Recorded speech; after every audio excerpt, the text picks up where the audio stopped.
Hello friends. आज हम लोग 18 दिसंबर 2025 के करंट अफेयर्स डिस्कस करेंगे। आज के सेट में टोटल 6 टॉपिक्स हैं। अच्छा, टॉपिक डिस्कस करने से पहले एक छोटा सा चेंज करना है। चेंज क्या मतलब, कुछ ऐड करना है। आज से हम लोग डेली बेसिस पे एक क्वेश्चन डिस्कस करेंगे। यानी कि पिछले दिन जो करंट अफेयर्स यानी कि 17 दिसंबर का करंट अफेयर्स डिस्कशन हमने किया था, उससे रिलेटेड एक क्वेश्चन मैं आज पूछूंगी। उसका आंसर आप लोग को कमेंट बॉक्स में देना होगा और मैं उसका आंसर नेक्स्ट डे यानी कि कल दूंगी। इससे ये भी पता चलेगा कि आप लोग सिंसियरली देख रहे हैं वीडियो कि नहीं, और रिवीजन का रिवीजन भी हो जाएगा। तो आज से वीडियो के लास्ट में एक क्वेश्चन डेली बेसिस पे होगा। ठीक है, आज के टॉपिक्स देख लेते हैं। तो पहला टॉपिक जो है वो है भारतीय राष्ट्रीय राजमार्ग प्राधिकरण से संबंधित। तो भारतीय राष्ट्रीय राजमार्ग प्राधिकरण ने यानी कि NHAI ने मध्य प्रदेश में राष्ट्रीय राजमार्ग 45 NH45 के एक हिस्से पर भारत की पहली वन्य जीव सुरक्षित सड़क शुरू की है। ठीक है, तो ये भारत की पहली वन्य जीव सुरक्षित सड़क है, इसलिए ध्यान रखिएगा। पहला कोई भी चीज ऐसे ही इंपॉर्टेंट हो जाता है। तो कहाँ शुरू किया गया है? तो मध्य प्रदेश के NH45 के एक हिस्से पर, पूरे NH पर नहीं, उसके एक हिस्से पर। इसको शुरू करने का उद्देश्य क्या है? तो इसका उद्देश्य पशु वाहन टक्करों को कम करना और साथ ही वन गलियारों से होकर सुचारू सड़क संपर्क सुनिश्चित करना। इस उद्देश्य से ये वन्यजीव सुरक्षित सड़क को शुरू किया गया है। ये जो वन्यजीव सुरक्षित सड़क है, ये NH45 के 11.96 किलोमीटर लंबे हिरन सिंदूर खंड पर स्थित है, जो कि भोपाल और जबलपुर को जोड़ता है। ठीक है, जबलपुर से लगभग 60 किलोमीटर दूर स्थित यह मार्ग नौरादेही वन्यजीव अभ्यारण्य और वीरांगना दुर्गावती टाइगर रिजर्व के बीच घने वन क्षेत्र से होकर गुजरता है। अच्छा, वीरांगना दुर्गावती टाइगर रिजर्व के बारे में भी हमने डिस्कस किया था कि MP सरकार इसको तीसरा ये वन्यजीव अभ्यारण्य घोषित करने वाली है। ये टाइगर रिजर्व है, लेकिन अब इसको वन्यजीव अभ्यारण्य घोषित करने की तैयारी में है और वहां पे अब तीसरा चीता का स्थानांतरण होगा। तो ये भी क्वेश्चन पूछा जा सकता है कि ये जो सड़क है, वन्यजीव सुरक्षित सड़क शुरू किया गया है, ये किन दो अभ्यारण्यों को जोड़ता है, किन दो अभ्यारण्यों से के वन क्षेत्र से होकर गुजरता है? तो नौरादेही वन्यजीव अभ्यारण्य और वीरांगना दुर्गावती टाइगर रिजर्व के बीच घने वन क्षेत्र से होकर ये गुजरता है। ये जो इलाका है, ये बाघ, हिरन, सांभर और सियार सहित कई वन्य जीवों का आवास है, जहां बार बार जानवरों के सड़क पार करने से दुर्घटनाएं होती रहती हैं। और इस परियोजना में की सबसे खास बात जो है वो है table top red road markings. तो ये क्या होता है? इसके द्वारा वाहनों की गति कम की जाती है और इसे ग्रीन हाईवेज नीति 2015 के तहत लागू किया जा रहा है। ये जो table top red road marking है, ये मेनली रेड कलर का रोड पे मार्किंग किया जाएगा। स्पीड ब्रेकर नहीं बनाया जाएगा, ये मार्किंग ही किया जाएगा, जो दूर से ही ड्राइवर को दिखाई दे देगा और वो इस बात का संकेत होगा कि आगे संवेदनशील क्षेत्र है और आपको अपने गाड़ी की स्पीड कम कर लेनी है। तो वाहनों की गति कम करने के लिए ये table top red road markings का प्रयोग होगा इस परियोजना में। इस पे कुल लागत कितनी आएगी? तो 122 करोड़ रुपए। इस सड़क को बनाने में 122 करोड़ रुपए की लागत आएगी। नेक्स्ट टॉपिक देख लेते हैं। तो नेक्स्ट टॉपिक ये भारत के उपराष्ट्रपति से संबंधित है। भारत के उपराष्ट्रपति CP राधाकृष्णन ने 14 सितंबर 2025 को सम्राट पेरुम्बिगुदु मुथारैयार द्वितीय की स्मृति में एक स्मारक टिकट का विमोचन किया है। कहाँ? तो उपराष्ट्रपति भवन, नई दिल्ली में।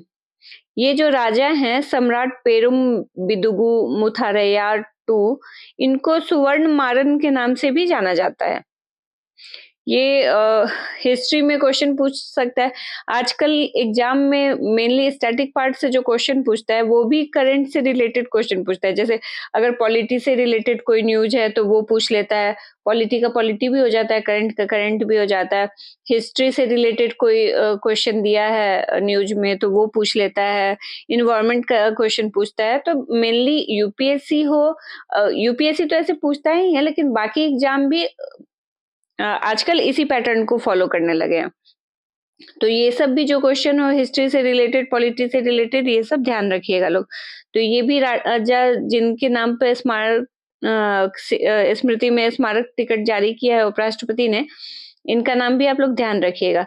इनको स्वर्ण मारन के नाम से भी जाना जाता है और ये मुथारैयार राजवंश से संबंधित थे, जिसने 7वीं और 9वीं शताब्दी ईस्वी के बीच मध्य तमिलनाडु पर शासन किया। इनका नाम देख के ही पूछ लेगा कि ये किस राजवंश से संबंधित हैं।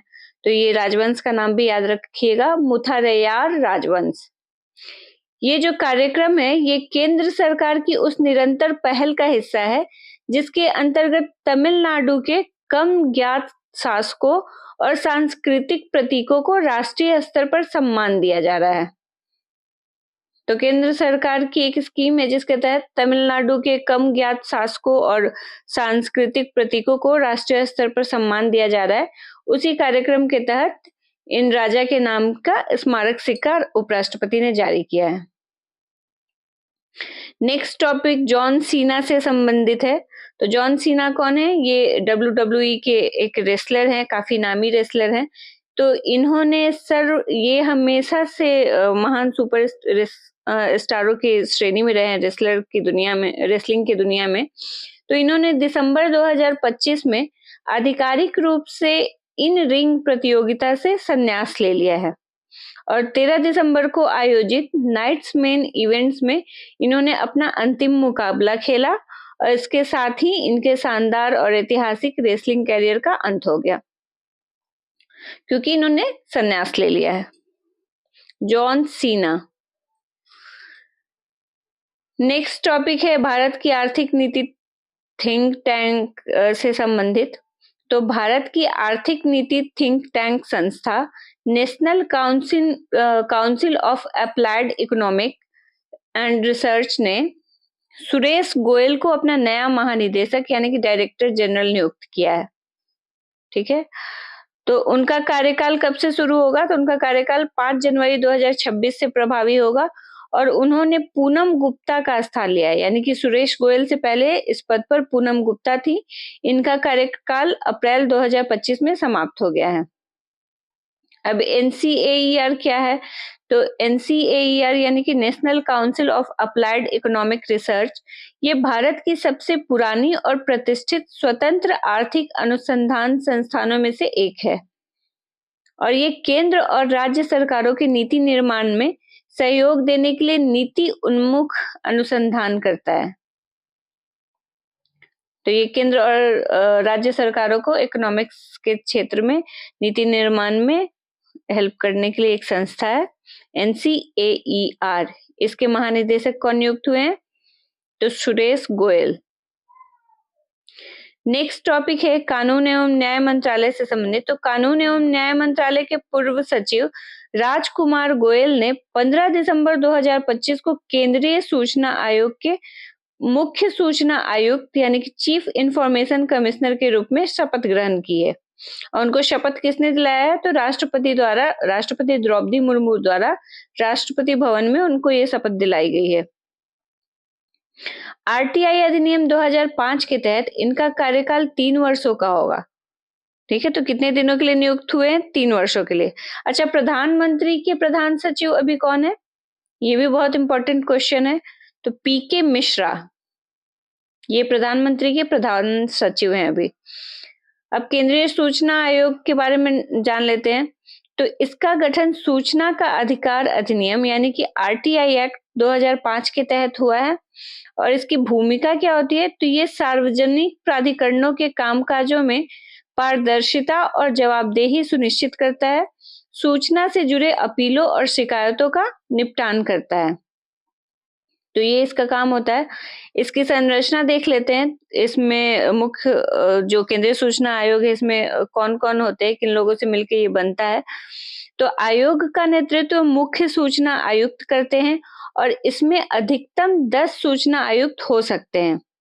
वर्तमान में आनंदी रामलिंगन और विनोद कुमार तिवारी सूचना आयुक्त हैं और मुख्य सूचना आयुक्त नियुक्त हुए हैं राजकुमार गोयल। मुख्य सूचना आयुक्त की जो नियुक्ति है वो भारत के राष्ट्रपति द्वारा की जाती है। वो एक समिति की सिफारिश पर होती है। उस समिति में कौन-कौन शामिल होता है? तो उस समिति के तो सबसे पहले अध्यक्ष होते हैं प्रधानमंत्री, उनके अलावा केंद्रीय गृह मंत्री और लोकसभा में नेता प्रतिपक्ष। यानी कि अभी कौन है नेता प्रतिपक्ष लोकसभा में? तो राहुल गांधी। तो नेता प्रतिपक्ष शामिल होते हैं और यही समिति सूचना आयुक्तों की भी नियुक्ति करती है। तो सूचना आयुक्त की नियुक्ति के लिए अलग समिति नहीं होती है, यही समिति होती है जिसमें प्रधानमंत्री, केंद्रीय गृह मंत्री और लोकसभा में प्रतिपक्ष के नेता शामिल होते हैं। नेक्स्ट और लास्ट टॉपिक है हमारा, एसबीआई के नए एमडी नियुक्त हुए हैं, मैनेजिंग डायरेक्टर। कौन? तो रवि रंजन। और सरकारी अधिसूचना के अनुसार उनकी नियुक्ति 30 सितंबर 2028 तक या अगले आदेश तक, जो भी पहले हो तब तक हुई है। और उन्होंने किसका स्थान लिया? तो विनय एम टोनसे। विनय एम टोनसे का स्थान लिया है उन्होंने, जिनका कार्यकाल 30 नवंबर 2025 को समाप्त हुआ। तो ये हमारे आज के टॉपिक्स थे। अब बारी है क्वेश्चन की। तो कल हमने बहुत सारे टॉपिक्स डिस्कस किए थे, लेकिन उसमें एक था कि प्रेस क्लब ऑफ इंडिया की पहली महिला अध्यक्ष नियुक्त हुई हैं। मतलब जब से प्रेस क्लब ऑफ इंडिया बना है तब से अभी तक कोई महिला अध्यक्ष नियुक्त नहीं हुई थी, पहली महिला अध्यक्ष नियुक्त हुई है। तो उनका नाम आप लोग को बताना है, क्या नाम था उनका? आप लोग कमेंट बॉक्स में कमेंट करके उनका नाम बताइए, बाकी मैं कल बताऊंगी।